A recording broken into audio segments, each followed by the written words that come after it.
Dưa món is one of the simple dishes for Vietnamese Tết holiday. It's pickled green papaya and carrot in fish sauce, a great accompaniment to Banh Chung and Banh Tet, which are the traditional Vietnamese cakes for the new year. Let me show you how to make it.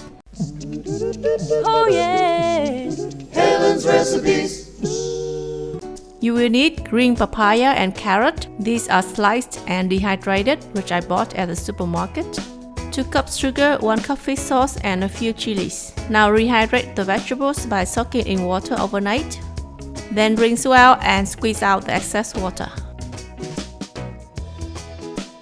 In a saucepan, combine the fish sauce and sugar and stir over medium heat until the sugar completely dissolves. Take off the heat and leave to cool. Use a wavy knife to cut the vegetables into small pieces. Mix the vegetable with sugar and let sit for 1 hour. Then add the fish sauce mixture to fill the jar and leave for 1 to 2 days. After that, pour out and discard the sauce. Make another portion of the fish sauce and sugar mixture and pour into the jar to replace the previous one. That way you can store the pickles a lot longer and the pickles will become more tasty. You can do the same with củ kiệu, which is a special Asian scallion. And there you have the authentic dưa món.